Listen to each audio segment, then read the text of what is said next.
হাতের পাস অডিশনে গিয়ে পারমিতার পারফরম্যান্স প্রথম দিকে বাজে হলেও পরবর্তীতে পারমিতার পারফরম্যান্স অনেক ভালো হবে। বিস্তারিত জানতে সম্পূর্ণ ভিডিওটি দেখতে থাকুন।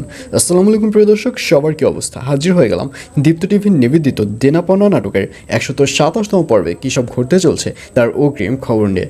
অলরাইট, এই পর্বে আপনারা দেখতে পারবেন পারমিতাকে দেখা যাবে সে অনেক কনফিউজড হয়ে অডিশনের মধ্যে ঢুকবে, কারণ সে জীবনেও তো এই ধরনের অডিশনে অ্যাটেন্ড করেনি এবং অডিশনে ঢোকার পর পারমিতাকে অনেক আপসেট দেখা যাবে।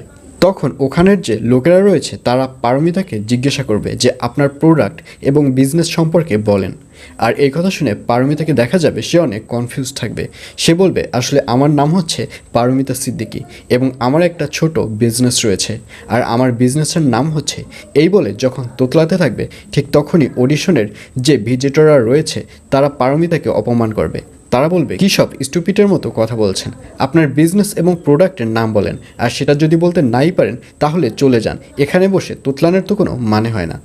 আর এই কথা শুনে পারমিতাকে দেখা যাবে সে এবার সোজা হয়ে দাঁড়াবে, কারণ পারমিতা মনে মনে ভাববে আমাকে এভাবে তোতলালে চলবে না, কারণ আমি যদি এই পারফরমেন্সে হেরে যাই, অর্থাৎ এই অডিশনে আমি যদি হেরে যাই তাহলে আমি আমার বাবাকে হারিয়ে দেব, আমি আমার হাজব্যান্ডকে হারিয়ে দেব, আমি আমার শ্বশুরকে পর্যন্ত হারিয়ে দেব। সুতরাং এই তিনটা মানুষকে জিতানোর জন্য হলেও আমার যেভাবেই হোক এই অডিশনে আমার জিততে হবে। এইসব চিন্তা করে পারমিতাকে দেখা যাবে সে অডিশনে অনেক ভালো পারফরমেন্স করবে।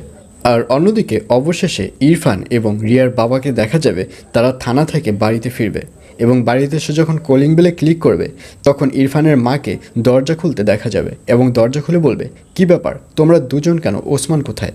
ওসমানকে তোমরা নিয়ে আসুনি সাথে?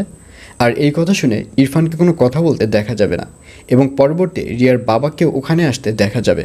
তখন রিয়া এসে বলবে কি ব্যাপার বাবা, আঙ্কেল আসেনি? আঙ্কেল কি তোমরা সাথে নিয়ে আসুনি?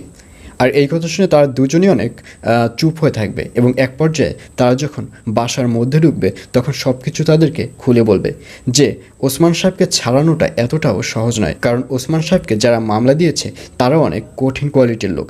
তারা 5 কোটি টাকার বিনিময়ে ওসমান সাহেবকে ছাড়বে, আর 5 কোটি টাকা যদি না দেওয়া হয় তাহলে কিছুতেই ওসমান সাহেবকে ছাড়ানো হবে না। এসব বলতে দেখা যাবে রিয়ার বাবাকে। আর এছাড়াও থাকবে আরও আশ্চর্য সকল ঘটনা।